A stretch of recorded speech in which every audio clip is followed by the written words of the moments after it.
Everyone welcome back to my MS education class. आज class रे हमें क्लास 10th रो लाइफ साइंस रो चैप्टर 9 जोटा कि आम परिवेश तार थ्योरी मु पूरा आपण मान सहित शेयर करी पार्ट 1 पार्ट 2 करिकी तार थ्योरी जहाँ भी मुझे आपन को पीडीएफ करिकी आपन को शेयर करी। तो जेहेतु आम से चैप्टर टी क्लोज करचे तेणु मु चिंता कली कि आपण मान सहित एमसीक्यू शेयर करी आपण निजे केतोटी क्वेश्चन आंसर दे पारुचंती निजको निजे आकलन करंतु आप केते दूर जेहेतु एग्जाम आ अल्प दिन रहिला ओनली 1 मंथ ही अच्छी पाखे जेहेतु फेब्रुआरी 21 रे आपणकर बोर्ड एग्जाम अच्छी तो बोर्ड एग्जाम रिलेटेड क्वेश्चंस रही गोटे क्वेश्चन भी बाहर आसबनी आपन को आर एमसीक्यू क्वेश्चंस मु प्रोवाइड करी देन आपन को 2 मार्क्स 3 मार्क्स एंड 5 मार्क्स जहाँ भी इम्पोर्टाट क्वेश्चन रही बर्तमान चैप्टर वाइज जहाँ भी इम्पोर्टाट क्वेश्चन तार सीरीज स्टार्ट करवा आपण मान सहित सबू चैप्टर इम्पोर्टाट क्वेश्चन आपण मान सहित शेयर करी आपण चैप्टर वाइज सबू क्वेश्चन इम्पोर्टाट क्वेश्चन पाइपर तेणु चलतु डेरी नक स्टार्ट करवा आज भिडियोटी। तेणु देखिए आपण स्क्रीन ऊपर देखी पारे एमसीक्यू क्वेश्चन रही आम परिवेशर जीवन धारण पाई अनुकूल वातावरण थिबा अंचल को कौन कहुए बोली से कहूँ। तेणु ऑप्शन कौन दे देखो ऑप्शन ए देछि जलमंडल, ऑप्शन बी देछि वायुमंडल, ऑप्शन सी देछि अश्ममंडल, ऑप्शन डी देछि जीवमंडल। तेणु आपण जानि पारुथिबे कौन रहिबो आंसर ना आंसर रहिबो ऑप्शन डी जीवमंडल। जीवमंडल क्या नहीं गठित ये तीन मंडल को लेकिन ही जीवमंडल गठित जोटि कि जीव सृष्टि होई थाए। तेणु जीवन धारण पाई अनुकूल वातावरण थिबा अंचल को आम जीवमंडल ही कही था। देन क्वेश्चन नंबर 2 देखिबा हिम प्रवाह केउ मंडलर अंतर्गत अश्ममंडल, वायुमंडल, जलमंडल उपरोक्त कौनसीटी नुहे। हिम प्रवाह से कहूँ कौन रहिबो आंसर कहतु ऑप्शन ए अश्ममंडल, ऑप्शन सी वायुमंडल, ऑप्शन बी जलमंडल, ऑप्शन डी उपरोक्त कौनसीटी नुहे। तो कौन हो हिम प्रवाह तो आंसर हो ऑप्शन बी जलमंडल। देन आम देखिबा क्यों व्यवस्था द्वारा परिसंस्थार समस्थिति बजाय रही है। आम समस्थिति पढ़ी पोषक चक्र, शक्ति प्रवाह, फेरंता संकेत ना खाद्य श्रृंखल कौन आपणकर समस्थिति बजाय रही है। कारण ये चैप्टर जो मुझे सहित शेयर करी आपण मैंने समस्थिति कौन मु बहुत भल भाव में बुझाई। समस्थिति माने कौन धर आमर बाहर टेम्परेचर कौन अच्छी जदि हाई अच्छी टेम्परेचर जदि हाई अच्छी ताहले कौन आम देहरु झाड़ बाहर तो समस्थिति बालांस मेंटेन करने आम देह को यहाँ कौन कर शीतल कर। तेणु से वे समस्थिति बजाय रही ऑप्शन नहीं ऑप्शन नंबर सी फेरंता संकेत। देन क्वेश्चन नंबर 4 देछि 10% नियम किए प्रणयन करथिले। देखो यही टाइप रो क्वेश्चन ही आसीबो गोटे क्वेश्चन भी आपनकर बाहर आसीबनी मु आपण मानक सहित नेक्स्ट आपण एमसीक्यू पर आपनकर 2 मार्क्स 3 मार्क्स ए चैप्टर जहाँ भी इम्पोर्टाट क्वेश्चन रहबो मु आपण मानक सहित शेयर करिवि। तेणु चैनल सहित जोड़ी होइकी रुहंतु चैनल टी को निश्चित भाव में सब्सक्राइब कर रखंतु। सबू चैप्टर इम्पोर्टाट क्वेश्चन मु आपण मानक सहित शेयर निश्चित भाव में करी। तेणु 10% नियम किए प्रणयन करथिले एटा तो बहुत सहज क्वेश्चन जी पढ़ी आराम से करें। आर.एल. लिंडेमान कौन करथिले 10% नियम प्रणयन करथिले किए ना आर.एल. लिंडेमान। तेणु ऑप्शन नंबर सी हो आपणकर right answer.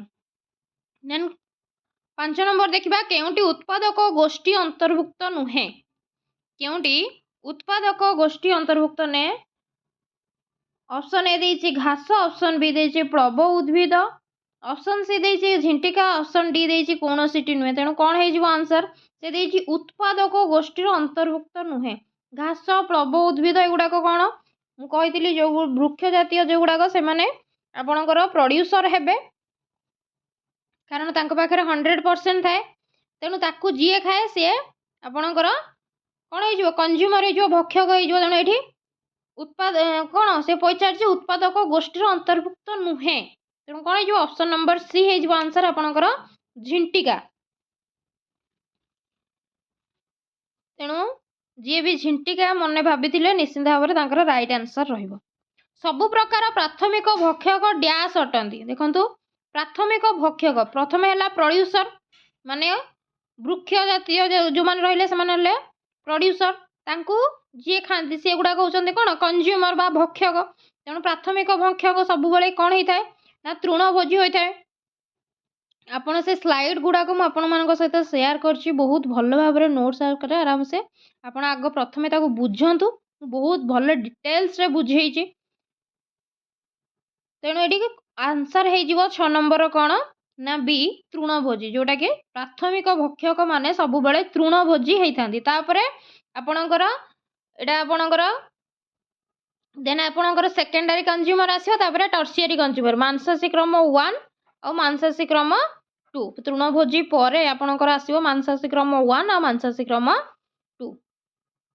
Then 7 number question देखिबा जेउ भक्षक श्रेणी द्वितीयक भक्षक मानकु खाद्य भाव ग्रहण करती से डैश अंतर देखंतु प्राथमिक भक्षक आम जानिले तृणभोजी प्राथमिक भक्षक पर से कहूँ जो भक्षक श्रेणी द्वितीयक भक्षक मानकु खाद्य भाव ग्रहण करती माने द्वितीयक भक्षक माने मांसाशी क्रम 1 को जो माने खाती कौन कह मांसाशी क्रम 2 ही कह तेणु 7 नंबर आंसर कौन हो ऑप्शन नंबर बी हो आंसर। देखो क्वेश्चन कौ भाई आपको लेवल दे आग माने क्वेश्चन टाक भल भाव में बुझंतु से कौन कहूँ जो भक्षक श्रेणी द्वितीयक भक्षक मानू खाई थाए खाद्य भाव ग्रहण करते कौन कहुए तेणु मांसाशी क्रम 2 कहुए।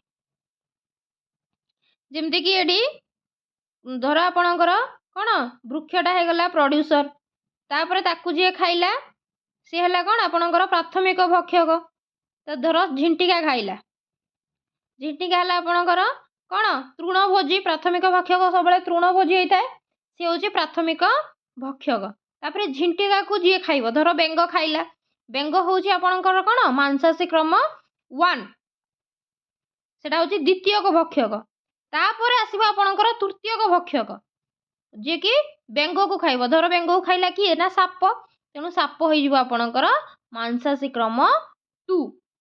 तो यही क्वेश्चन से पचार कि द्वितीयक भक्षक को जी खाए माने तृतीयक भक्षक को आम कौन कहती ना मांसाशी क्रम 2 बोली कहती।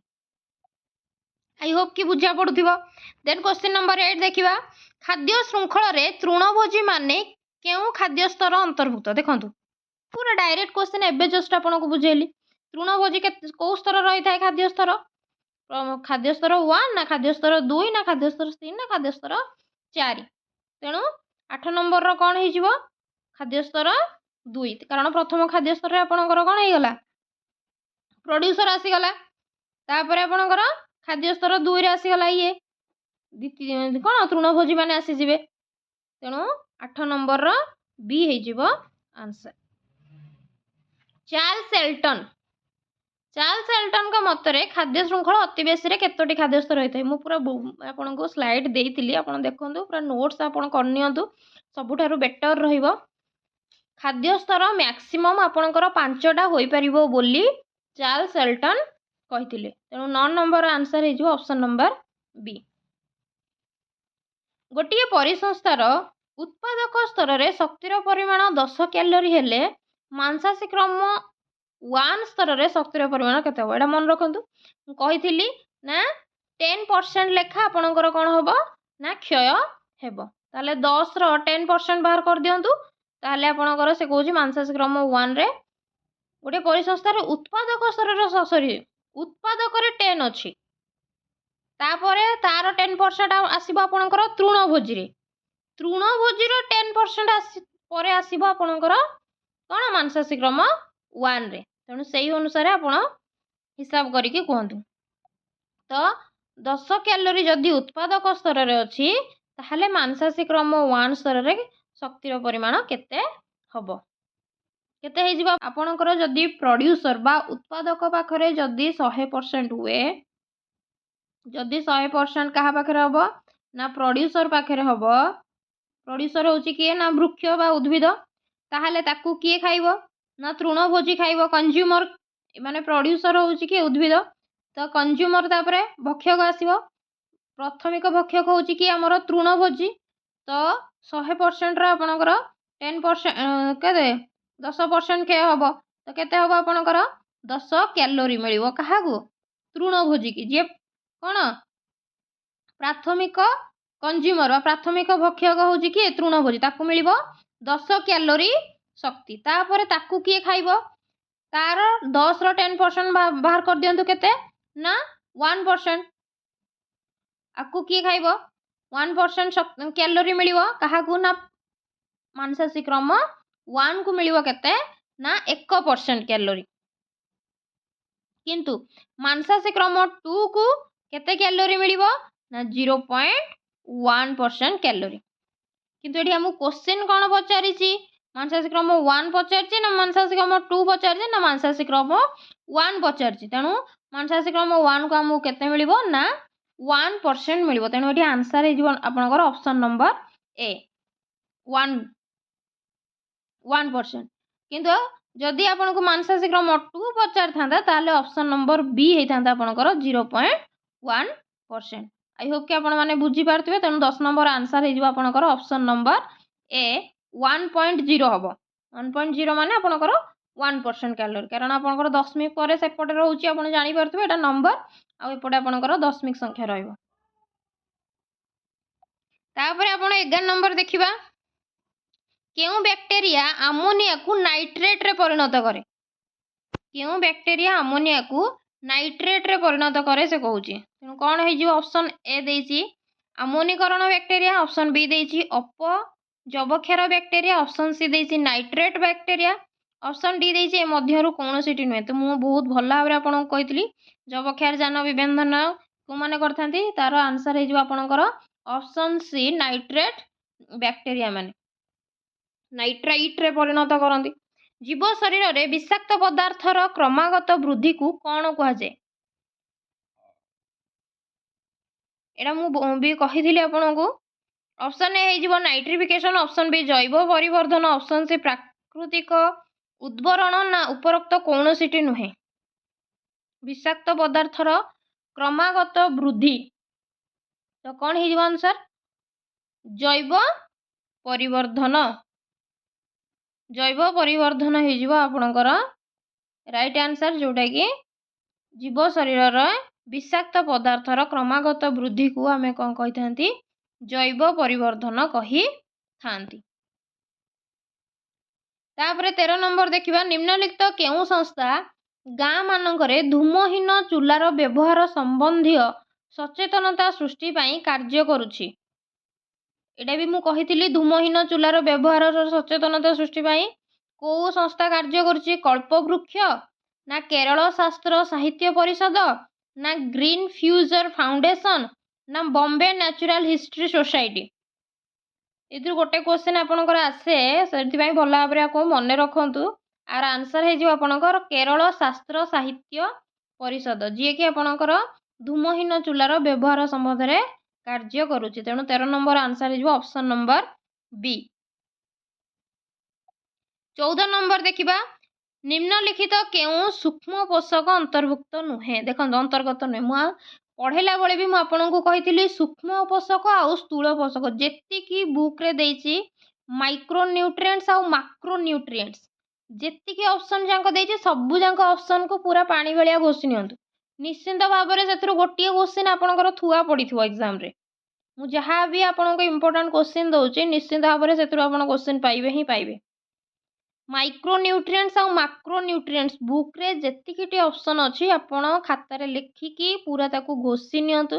4ଟା ଅପସନ୍ ପଡ଼ିଯାଇଥିବ ଆଉ କହିଥିବ ଏଇଥିରୁ କେଉଁଟା ନୁହେଁ, କି ୟା ଭିତରେ 4ଟା ଅପସନ୍ ଅଲଗାରେ ଦେଇଥିବ, ଏଇଟା କେଉଁଠୁ ହେବ, ଏଇଭଳିଆ କ୍ୱେଶ୍ଚିନ୍ ଆସିଥିବ ଆପଣଙ୍କର। ଯେମିତି ଆପଣଙ୍କର ଏଠି ଦେଖନ୍ତୁ 14 ନମ୍ବର ଆଉ 15 ନମ୍ବର ପଡ଼ିଛି। ଏ ପ୍ରିଭିୟସ୍ ଇୟର୍ର କ୍ୱେଶ୍ଚିନ୍ ଟାଲି କରିକି ମୁଁ ଆପଣମାନଙ୍କ ସହିତ ସେୟାର କରୁଛି।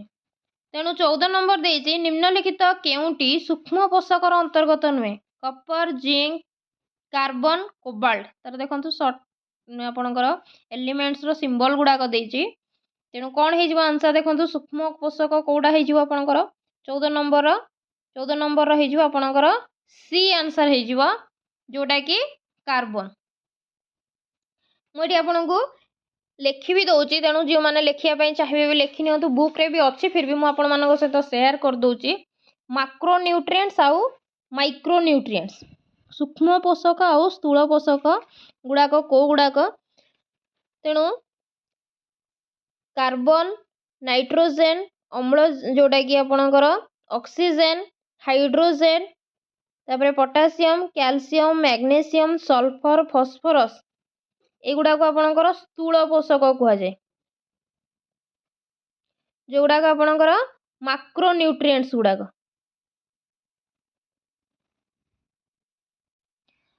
तो ये माक्रोन्यूट्रिएंट्स बा स्थूल पोषक,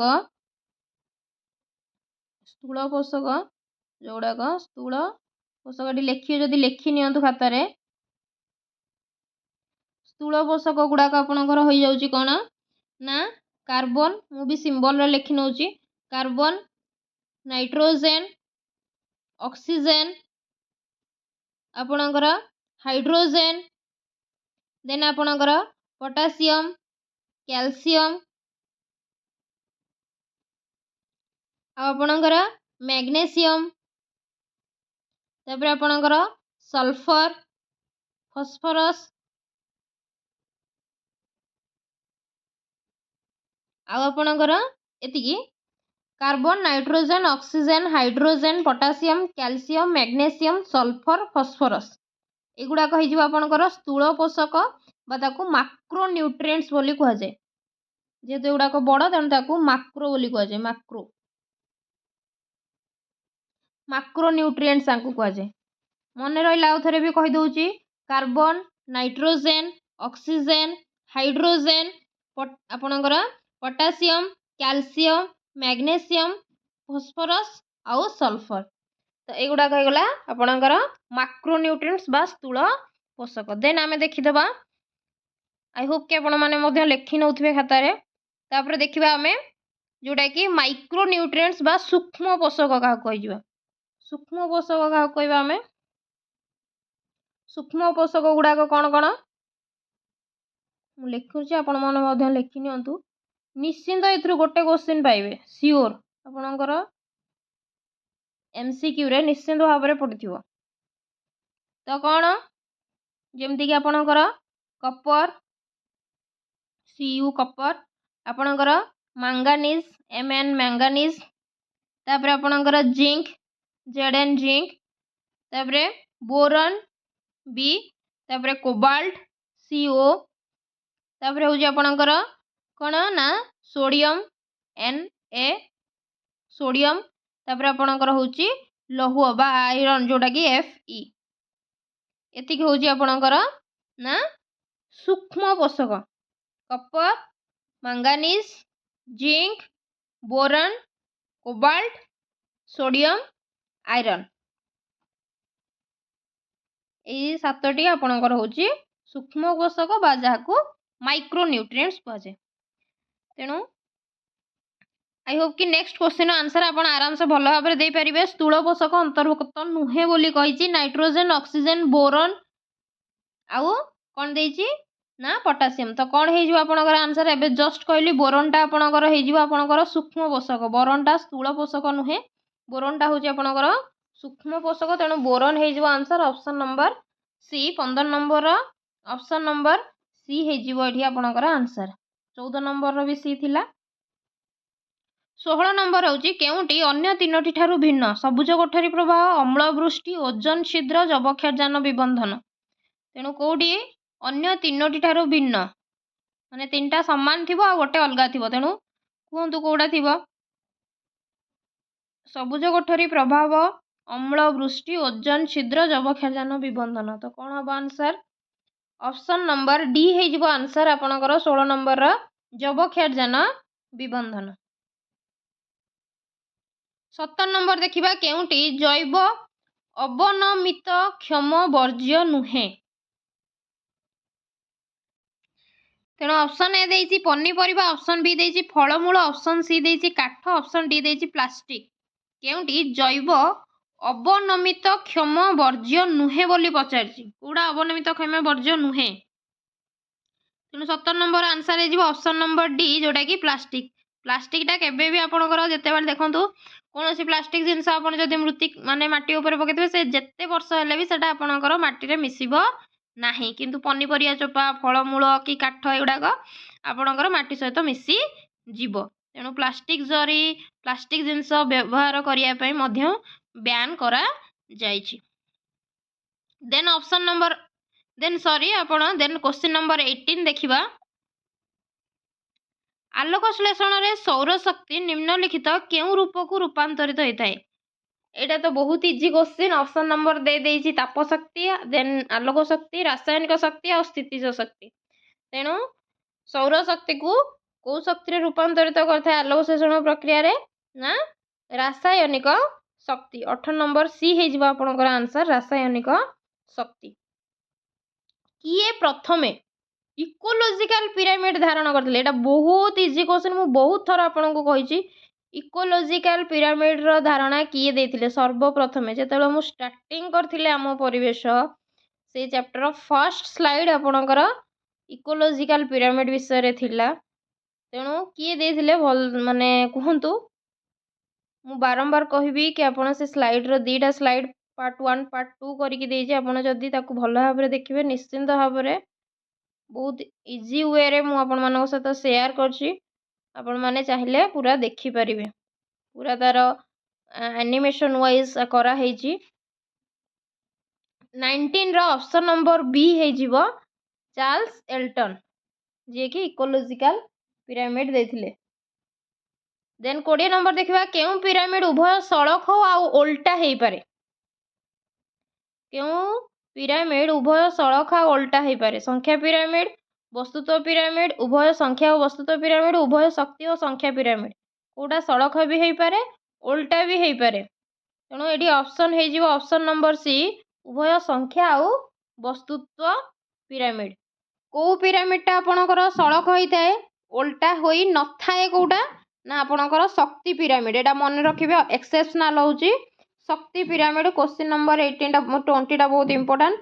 शक्ति पिरामिड होउची आपणकर सड़क होइथाए ता उल्टा होई न थाए।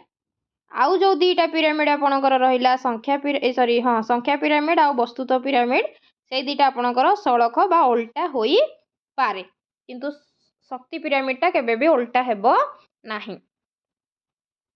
21 नंबर देखिबा परिसंस्थारे शक्तिर प्रवाह किपरि?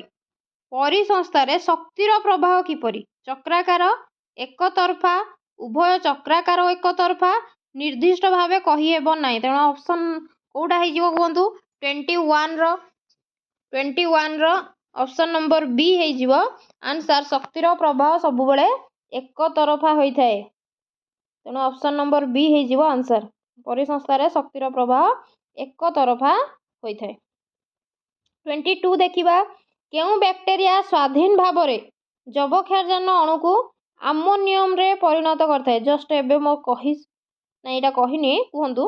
ऑप्शन नंबर ए देइछि राइजोबियम, ऑप्शन बी देइछि आजोटोबैक्टर, ऑप्शन सी देइछि लैक्टोबैसिलस, ऑप्शन डी देइछि क्लोस्ट्रिडियम। कौन हे जिवो आंसर 22 रो? जबक्षारजान विबंधन रे किया आपन को हेल्प करता है? एटा तो छोटो क्लास रे भी आपन जानिथिबे आजोटोबैक्टरम। आजोटोबैक्टर जोटा कि ऑप्शन नंबर बी हे जो आंसर, जे कि जबक्षारजान अणु को आमोनियम रे परिणत करी थाए। 23 देखिबा राइजोबियम केउ प्रकार बैक्टेरिया अटे? सहजीवी, परजीवी, मृतोपजीवी, उपरोक्त कौनसीटी नुहे। राइजोबियम हेउछि आपनकर कोन गोटे सहजीवी। एटा हम जानिथिबे राइजोबियम बैक्टेरिया आम शरीरर अंतरनल रही थाए। पोषक चैप्टर रे मध्य आपण पढ़िथिबे कि आम अंतरनल रे थाई कि हमर पोषक को से कोन करथाए निजे खाद्य रूपे ग्रहण करथाए आ हमकु कोन करथाए ना vitamin B12।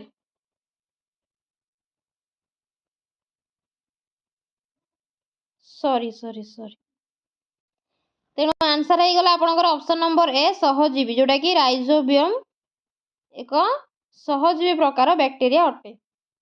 Then question number 24 देखिबा हमें जीव मानकर वर्ज्य वस्तु और मृत शरीर को केउ प्रक्रिया रे कार्बन डाइऑक्साइड CO2 निर्मित हुए? केउ प्रक्रिया रे? अवशोषण, पुनःचक्रण, परिवर्धन, अपघटन। बहुत इजी क्वेश्चन जहाँकि आपणक बुक रे अच्छी चैप्टर रो अपघटन। तेणु आंसर हो आपणकर अपघटन बा डिकम्पोजर गुड़ाक जो गुड़ाक।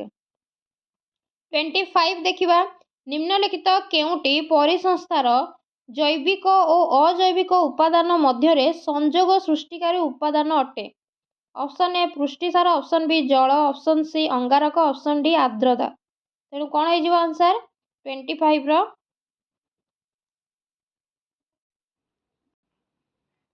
तेणु ये आपणकर आंसर हो ऑप्शन नंबर ए पुष्टिसार।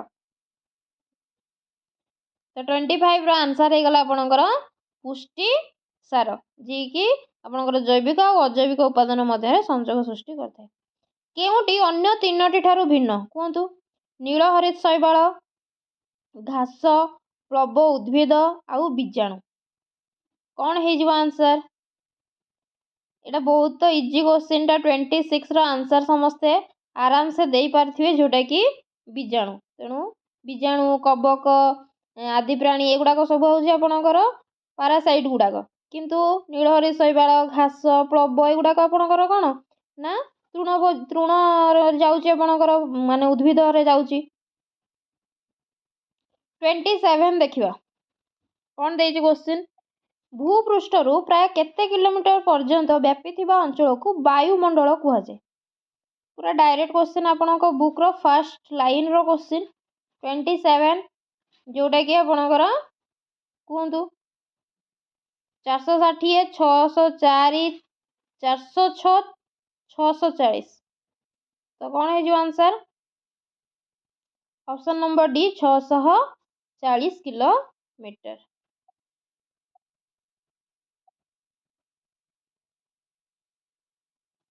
तेणु ये आपणकर ऑप्शन नंबर डी है आंसर। देन नेक्स्ट देखिबा हमें जैव परिवर्धन हेतु सर्वाधिक क्षतिग्रस्त हेउथिबा जीव किए? वृक्षलता, अणुजीव, मनुष्य, निर्दिष्ट भावे कही हेबो नहीं। तो कौन है जो आंसर? जैव परिवर्धन हेतु सर्वाधिक क्षतिग्रस्त हेउथिबा जीव किए? 28 रो आंसर कौन है? ऑप्शन नंबर सी मनुष्य। मनुष्य ही बेसी क्षतिग्रस्त हेउछि। घास पड़िया परिसंस्था रे बेंगर स्थान केउंठी? एबे जस्ट आपन को एग्जांपल देइथिले झिंटिका को किए खाइ थाए? बेंग। तेणु बेंग को स्थान नब कोन माने? ऑप्शन नंबर ए देइछि आपनकर प्राथमिक भक्षक, ऑप्शन नंबर बी देइछि द्वितीयक भक्षक, ऑप्शन नंबर सी देइछि शीर्ष भक्षक। शीर्ष भक्षक माने आपनकर लास्ट भक्षक जाको शीर्ष भक्षक कहवा जाय। आउ देइछि उपरोक्त कोनोसीटी नुहे, ताले कोन हे जिवो? बेंगर स्थान कोन हे जिवो? आपनकर द्वितीयक भक्षक। ताले प्राथमिक भक्षक रे आपनकर की आसीबो? झिंटिका, कारण से तृणभोजी हबो। तापरे 30 नंबर देखिबा केउटी अन्य तीनोटी ठारू भिन्न? पारद, टीण, काठ, प्लास्टिक। तो कौन है आंसर 30 नंबर? आपणकर पारद, टीण, काठ, प्लास्टिक। तो कौन है आंसर कहतु? देखु पारद, टीण, काठ, प्लास्टिक। काठ हो आपणकर यू 3टा ठारू भिन्न। काठटा आपणकर कौन हो जाइपर? गोटे जैविक ये आपणकर ये सहित ये पार कि अलग गुड़ाक हो पार ना। किए प्रथम इकोसिस्टम शब्दर व्यवहार करले? बहुत इजी क्वेश्चन, लास्ट क्वेश्चन किंतु बहुत इजी क्वेश्चन। कहतु इकोसिस्टम एटा ऑलरेडी मु कही सारी आपन। इकोसिस्टम किए देले? एजी ट्रांसले, जे कि इकोसिस्टम रो वर्ड देथिले। इकोसिस्टम वर्ड टा किए देथिले? ये होचंती ट्रांसले। आई होप कि आपन 31टा क्वेश्चन रो 31टा क्वेश्चन ही आपन आंसर आपनकर ठीक आस्तिबो।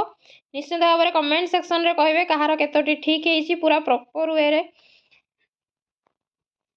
जदि किछि डाउट अछि मध्य निश्चित भाव में कमेंट सेक्शन रे कहबे, मु आपन मानक सहित शेयर करी। आपन माने चैप्टर 2 मार्क्स 3 मार्क्स किंबा आर लॉन्ग क्वेश्चन इंपोर्टेंट जो गुड़ाक सबू नुहे, जो गुड़ाक इंपोर्टेंट अच्छे आपड़ जदि चाहते ताहले कमेंट करूँ। मुझे आपण मान सहित निश्चित भाव में नेक्स्ट वीडियो आपणकर यही चैप्टर रो लॉन्ग क्वेश्चन एटा तो आम ऑब्जेक्टिव रो जहाँ देखिले, देन आम सब्जेक्टिव ए चैप्टर रो कौन आसीबो आउ इम्पोर्टाट क्वेश्चन मु आपन सहित निश्चिंत भाव में नहीं आसबि। तो वीडियोटी केमती लगे निश्चिंत भाव में कमेंट करके जनइबे, सांग मान सहित शेयर करेंगे, चैनल टी निश्चिंत भाव में सब्सक्राइब कर रखु ये नुआ नुआ वीडियो पाइबा। निश्चिंत भाव में चैनल टी सब्सक्राइब कर रखु। मुझे सहित पूरा चैप्टर वाइज सीरीज स्टार्ट करी। चैप्टर वाइज रे जहाँ भी आपंकर इंपोर्टाट क्वेश्चन रहा सहित शेयर करी। गोटे गोटे चैप्टर को लेकिन इंपोर्टाट क्वेश्चन जहाँ भी रोटा कि आपंकर एग्जाम इंपोर्टाट प्रीवियस क्वेश्चन को टाली करिकी जहाँ भी जीस आसो जो गुड़ाक इंपोर्टाट क्वेश्चन आसो मुझे सहित निश्चित भाव में शेयर करेंगे। आ क्वेश्चन आप निश्चित भाव में एग्जाम रे पाइबे मध्य। तेणु आज ये थाऊ वीडियोटी को शेष पर्यंत देखि बहुत बहुत धन्यवाद। Thank you all of you. जय जगन्नाथ।